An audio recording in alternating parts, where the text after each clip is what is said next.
we left our class with the discussion, beginning with the discussion of profitability ratios. The first ratio we looked at was return on assets, or as it's abbreviated in the profession, ROI. And the return on assets, as I've mentioned, is a percentage of net operating income, and I emphasize net operating income, compared to total assets. And we went over the calculation where we had basically the net income, the formula being our net operating income divided by our average total assets, and we went through the computations. So now let's go on to the next slide and examine the problem that's based upon ROI.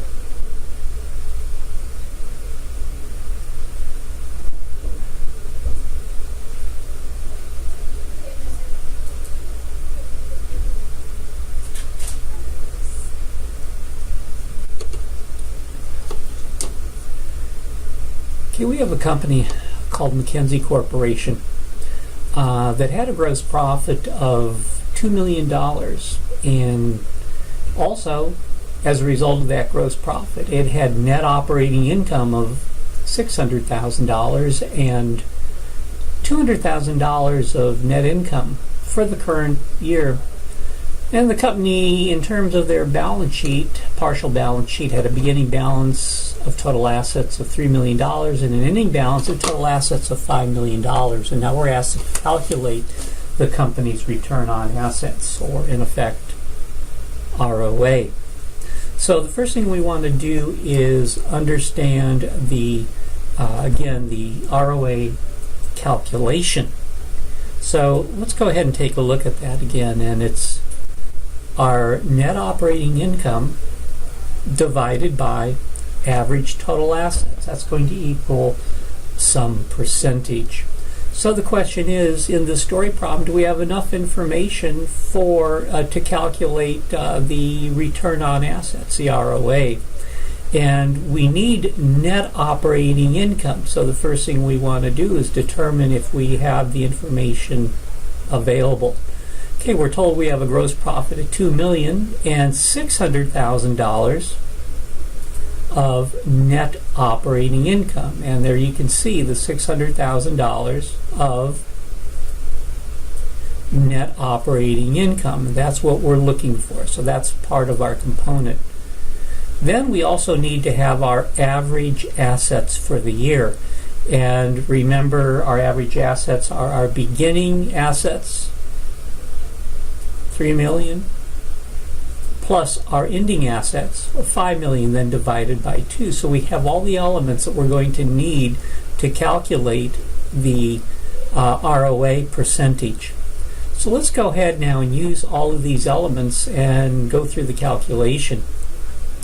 So we have $600,000 of our net. Let me change the color here. We have $600,000 of our net operating income. That becomes part of our calculation. Now we're going to divide it by our average operating assets, which happen to be our beginning assets of $3 million and our ending assets of $5 million. And we're going to take that total and divide it by 2. When we do that calculation, it's going to be the $600,000 divided by average assets of $4 million. And that comes out to 0.15, or if you will, 15%. So that's the return on assets. That will equal 15%. Now let's look at an illustration of another profitability ratio called the gross profit percentage. Now, the definition of the gross profit percentage is it's the percentage of profit earned after paying for the cost of the product, or in effect service, being sold. And here we see the Computer City exhibit 14-4 from your textbook, and it provides us basically net sales less cost of sales equals our gross profit.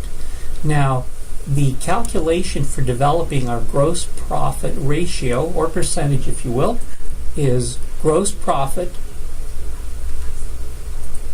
which is the amount right here, our gross profit of $360,000 divided by our sales of $900,000. And that's the entirety of the calculation. So let's go ahead and take a look at the computation in this case. Okay, we had again $360,000 of gross profit divided by the $900,000 of our sales. And when we do the calculation, the 360 divided by the 900,000, we end up with 0.4, or if you will, 40%.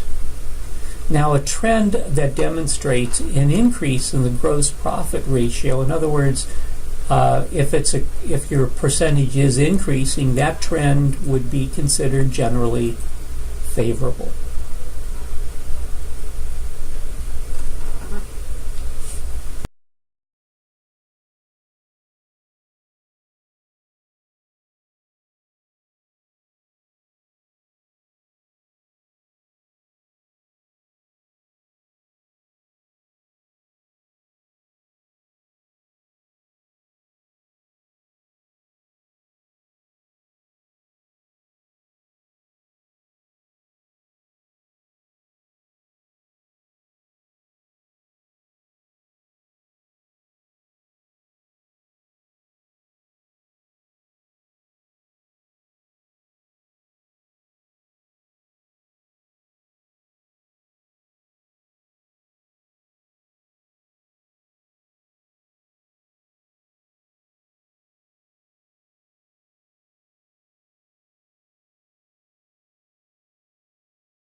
We're going to look at the metric called net income as a percentage of sales, and what this metric provides you is basically the percentage of the net income earned as a percentage of sales. And the calculation itself is fairly simple. It's our net income, the bottom line, the last net income element in the income statement, divided by our net sales, or divided by our sales, depending upon which element that you have. So what we're going to do is we're going to take our net income of $72,000 and we're going to divide it by our net sales of $900,000. So we can see we have $72,000 of net income divided by the $900,000, in this case of net sales, and we can see that the calculation comes out to 8%. That means for every dollar of sales we produce, 8% eventually falls to the bottom of the line as net income. Now let's go ahead and take a look at this next slide, which is a kind of a word problem and how we calculate, how we're going to calculate net income to sales. We have this company called Deb Inc., and it reported sales of $700,000.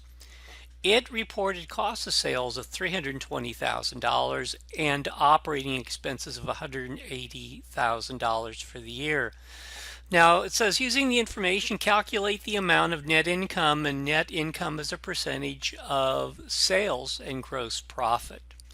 So the first thing we want to do is we want to calculate our net income, and we want to do is go back to our classic income statement, multiple step income statement formula, which is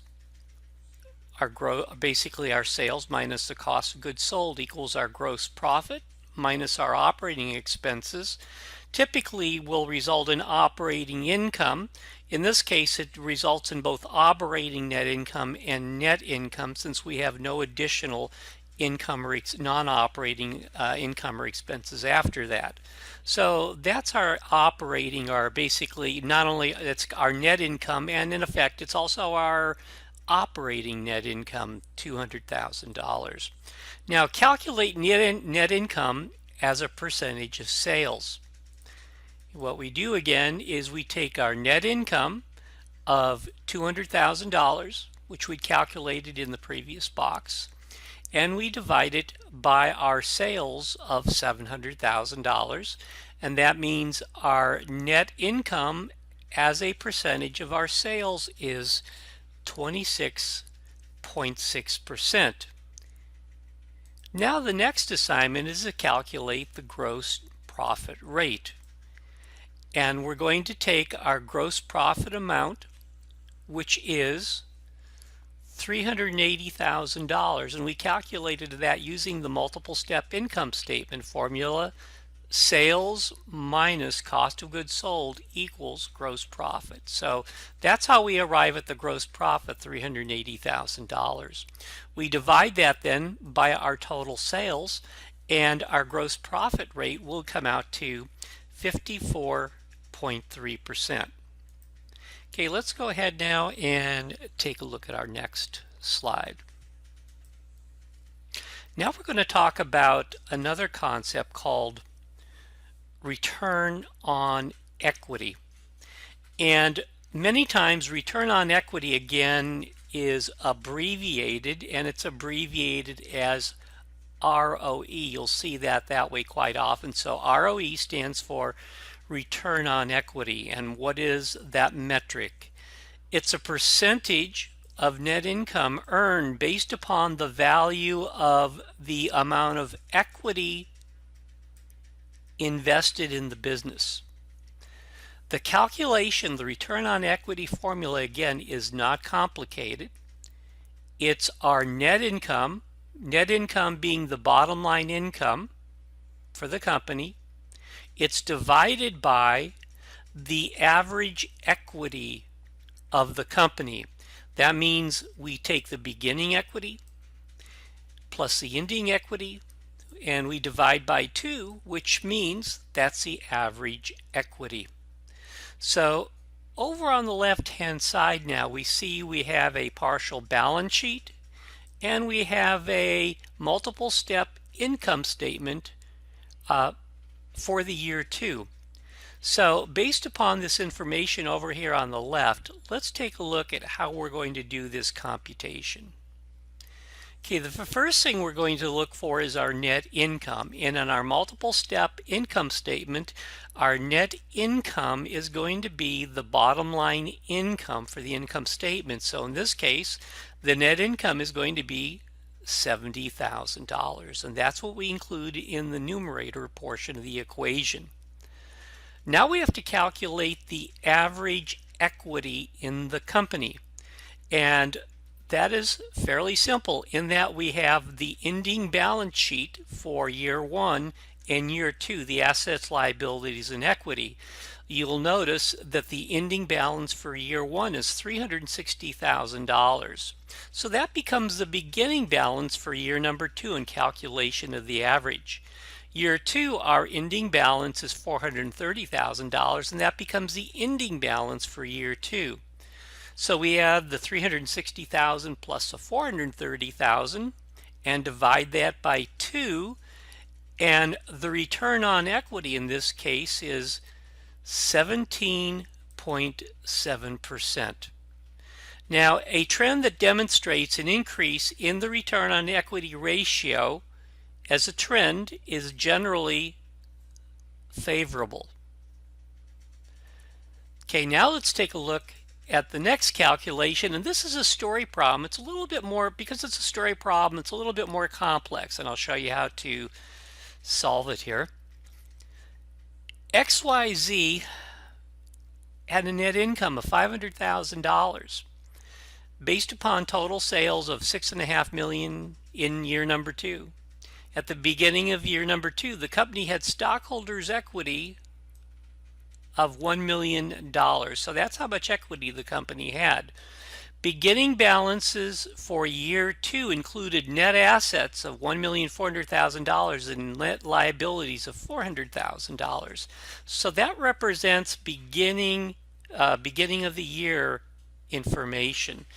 At the end of year 2, the company had net liabilities of $700,000 and net assets of $2,200,000. Now we're being asked to calculate the company's return on equity. Now, again, if we take a look at the formula for return on equity, it's our net income, the bottom line on the income statement, divided by our average equity, which is our beginning equity plus ending equity, divided by 2. But you'll notice here, according to the story problem, I don't have all the information I need. Notice I'm told I have beginning balances in year 2 that had net assets of $1,400,000 and net liabilities of $400,000. But I don't mention equity. And at the end of year 2, it says I had net liabilities of $700,000 and net assets of $2,200,000. But again, no mention of equity. So I need the equity amounts in order to do the calculations correctly. So now I need to remember I do have enough information to fill in. If you take a look at the classic balance sheet equation, assets equal liabilities plus equity, and you learn that from Accounting 210, or you learn that from your basic accounting course. Assets are always equal to liabilities plus equity. So I can use the components that I've been given out of this story problem to plug this into the equation and solve for equity, and here's how I do it. Okay, I start off with the fact that in the beginning of year 2, I had $1,400,000 worth of assets. I know I had that. That's from my description. $1,400,000 worth of assets. I also had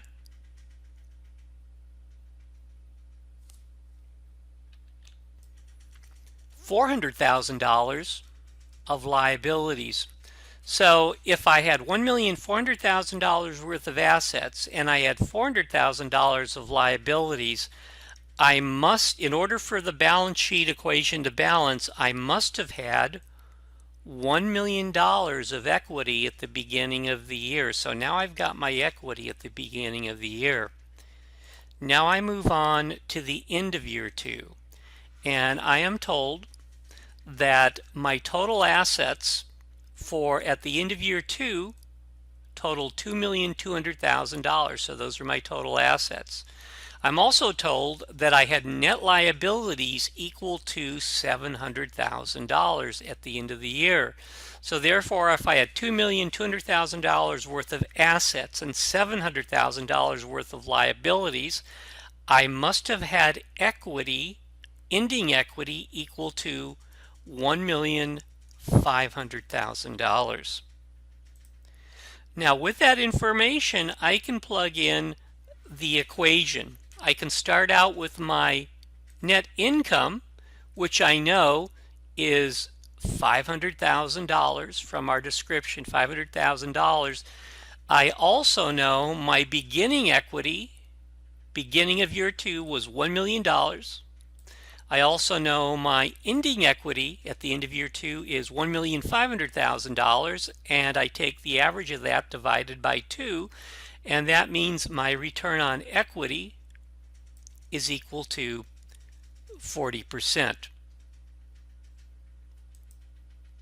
Now let's go on to the next concept of what we call earnings per share of common stock, or again, it's typically abbreviated as EPS.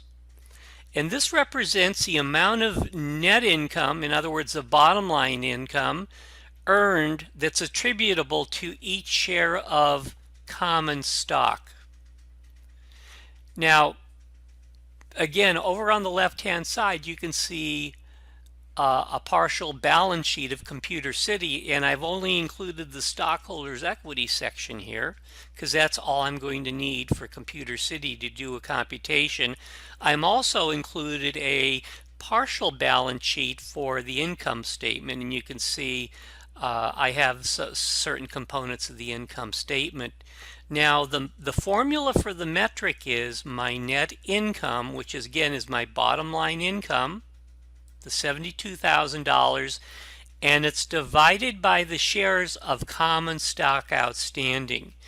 The shares of the common stock outstanding are normally the number of shares outstanding are normally placed on the balance sheet itself. Here we have capital stock, and which is common stock, 15,000 shares issued and outstanding.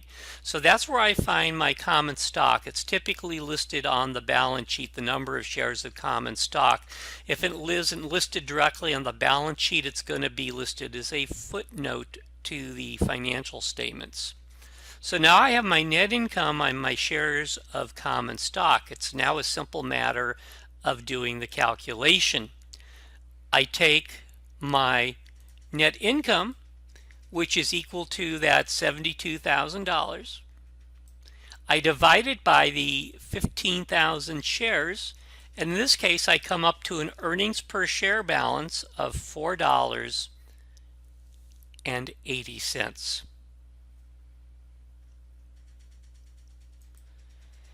Now let's take a look again at a word problem. And in this case, we have a company or an organization called Cane Garden Bay. And Cane Garden Bay had gross sales of $2.5 million. So that's their total sales. Their cost of goods sold was $1,600,000. And Cane Garden Bay had G&A, in effect operating expenses. Remember, general administrative expenses are part of operating expenses, so $600,000. We're also told that the company had 200,000 shares of stock, common stock issued and outstanding. So the first question is, what is the gross profit ratio for the year? So we're not told what the gross profit is, but if we remember our classical multiple step income statement, it's our sales minus cost of sales equals gross profit. And you can see I've done that right here. I have $2.5 million of sales.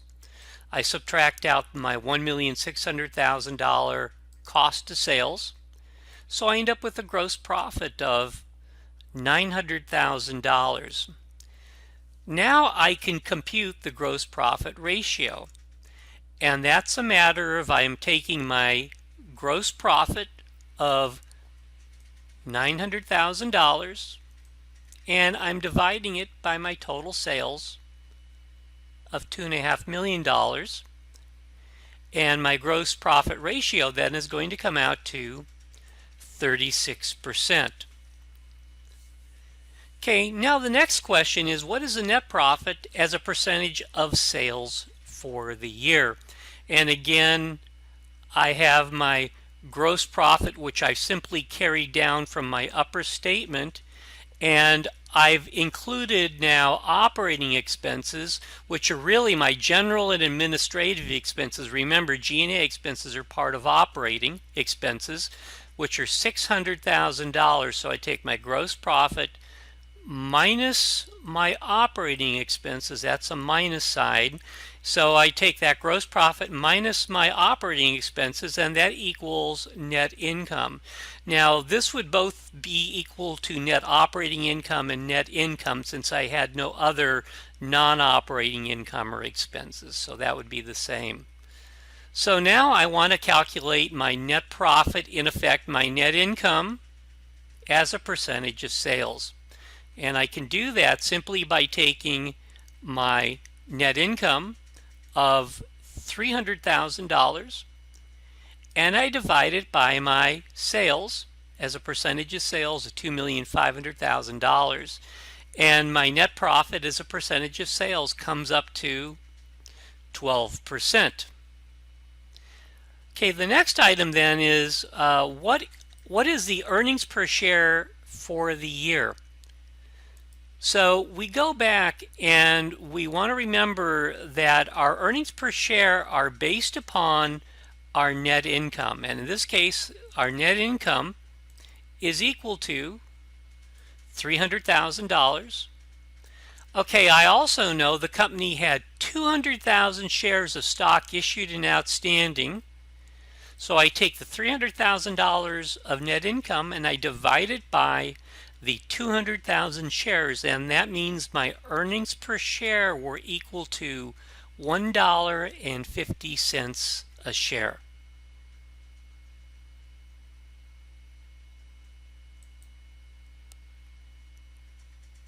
This is a slide on the calculation of what we call the price to earnings ratio, or for short, PE ratio.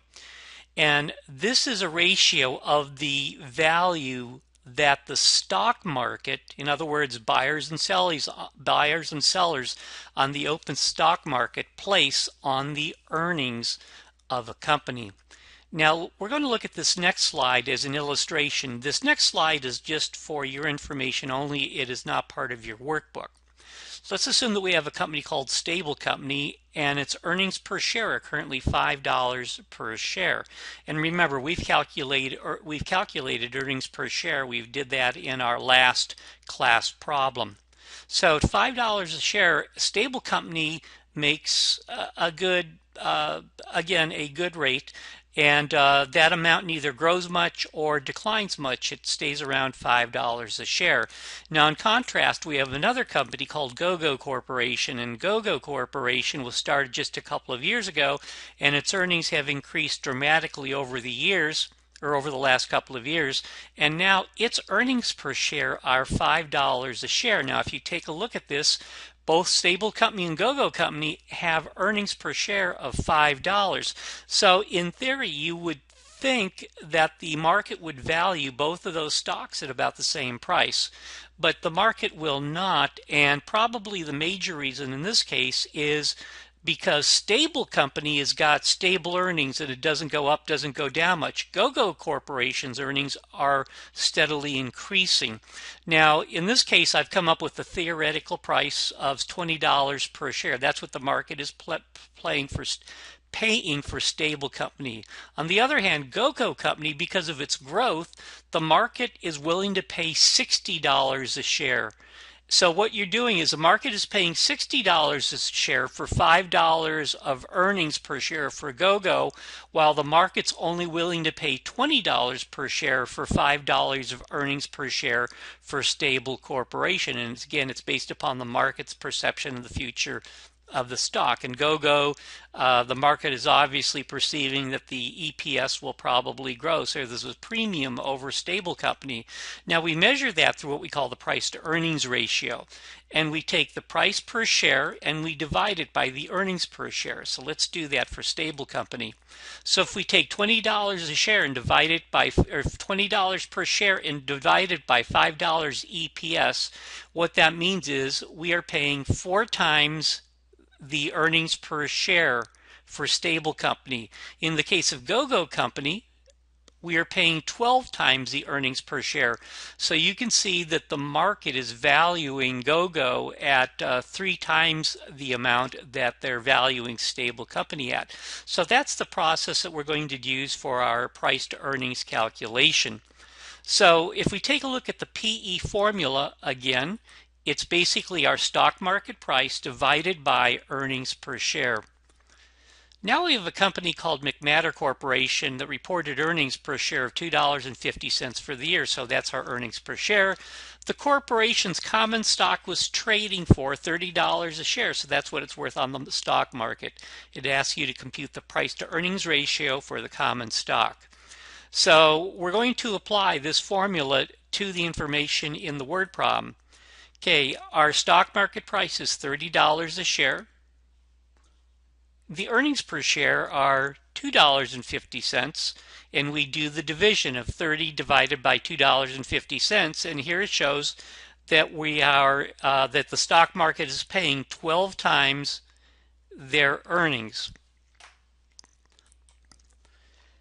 Now in this case, if we wanted to look at trends, let's assume that the PE ratio was 12 times during this year, then a year from now it's 12.5, then a year after that it's 13. That means the trend is increasing. And in that case, what that means is the market's willing to pay more for the equivalent earnings. So that's a favorable trend for the company. So in this case, it would be favorable. Okay, now let's look at the next calculation, and it's called the dividend yield calculation. And the dividend yield calculation is a percentage of dividends earned on a share of stock based upon the amount paid for that share of stock. So here we have Computer City, and the stock currently has a price of $96, and let's assume that an investor just bought that stock. Computer City declared cash dividends to be paid to all shareholders at the rate of $4.80 a share. So what we want to do is calculate the dividend yield formula, and the dividend yield formula is the dividend that is being paid divided by the price we paid for the share of the common stock. So again, looking at the word problem, the dividend paid was $4.80 divided by the $96 market price of the stock, and that means we're earning 5% based upon the dividend, based upon what we paid. And that's the dividend yield stock. Okay, now let's look at what we call the financial statement ratios exercise. And here at the top, you're given a number of different financial statement ratios, and down the slide here, it says from the following ratios, select the appropriate ratio to best answer each question below. So the first one is, I want to measure how efficiently accounts receivable are being collected. So if you remember from our cash cycle, we go from cash to inventory. There we measure inventory turnover, and that inventory then is converted to a receivable, and there we measure inventory turnover. So that would be the accounts receivable turnover ratio. Okay, now the second item is I hold 5 shares of Google common stock. I want to know how much of Google's net income will be applicable to my share of common stock. And again, what I'm looking for is something that measures net income divided by my share of common stock.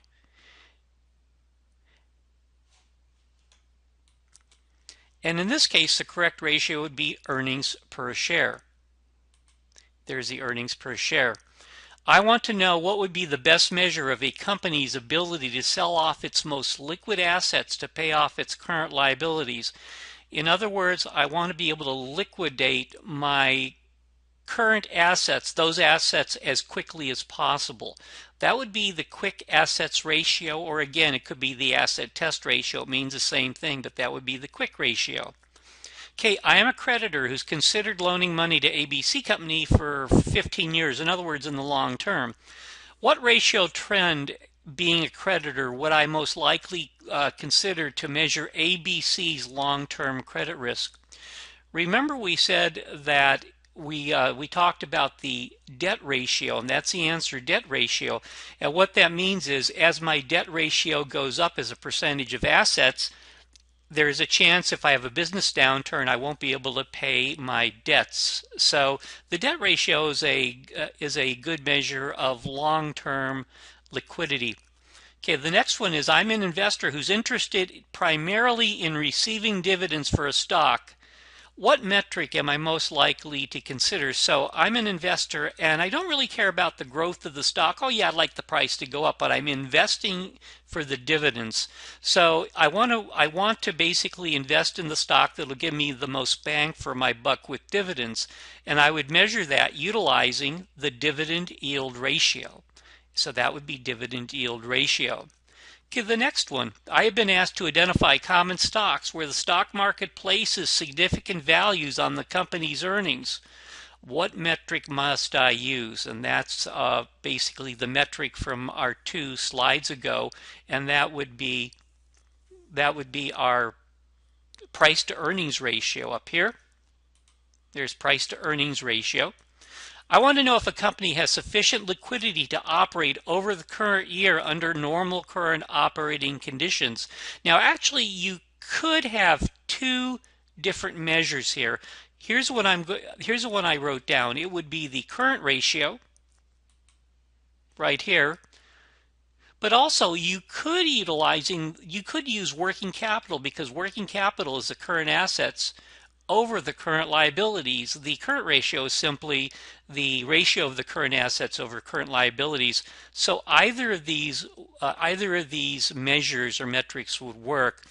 And the last metric, or the last item here, is kind of a duplicate of one of our other calculations. But what metric would I use to measure how quickly a company is collecting in its accounts receivable? And again, that would be the accounts receivable turnover ratio. Okay, you have a an exercise here that talks about financial statement ratio trends. And what you need to do is indicate if the following ratio trends are favorable, unfavorable, you cannot determine. So evaluate each of the ratios based upon its own trend only. So let's start out with trend number one. We have a decrease in the price to earnings ratio. So what that means, if you remember the meaning of the ratio, is that that is the amount that shareholders or the stock market is willing to pay for the value of a company's earnings. So in theory, if the price to earnings ratio is increasing, that would indicate that's a favorable trend. In this case, since it is decreasing, that would be an unfavorable trend.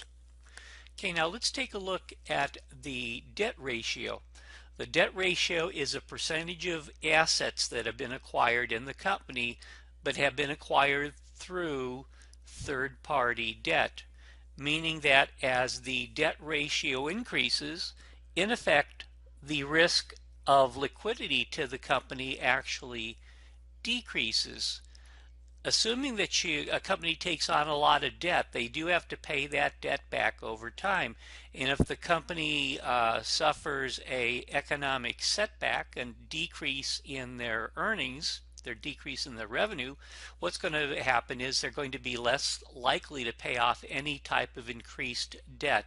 So in this case, the ratio would be an increase in the debt ratio would be unfavorable. Okay, now we have an increase in quick assets ratio. If you remember, quick assets are those current assets that can be converted into cash very quickly to pay off current debts such as in an emergency. Now, the quick ratio means that the ratio of those quick assets to the current liability is actually increasing. So what that means is that as the ratio increases, we have more quick assets to pay down the current liabilities. So that would be considered favorable. Okay, decrease in accounts receivable turnover ratio. And the accounts receivable turnover ratio is a measure of how quickly you collect the entire balance of your accounts receivable. So if I have an accounts receivable turnover ratio of 5 times, that means I collect my accounts receivable 5 times during the accounting period. So therefore, if I have if my ratio is 5 times and it goes up to 6 times, that's an increase. And that would mean the increase in my accounts receivable turnover ratio means that I would be collecting my accounts receivable more efficiently. So in this case, this is a decrease in the accounts receivable turnover ratio, so it would be unfavorable. The next to last one is a decrease in working capital. And what that can be defined as the value of your current assets minus your current liabilities.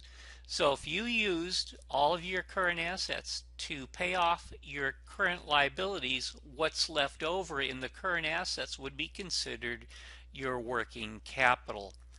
So your working capital, as it grows, means that you have the current assets over current liabilities is also growing. So an increase in working capital would be favorable, and the opposite is a decrease in working capital would be unfavorable.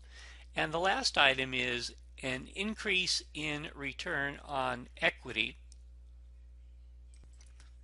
that represents the net income of the company divided by the average equity within the company. So if your net income increases relative to your return on equity, that would mean you would have an increase in return on equity. And under those circumstances, you'd be increasing your net income over your average equity. So that would be a favorable trend. And that's the end of the presentation for the last problem in our workbook. Thank you very much.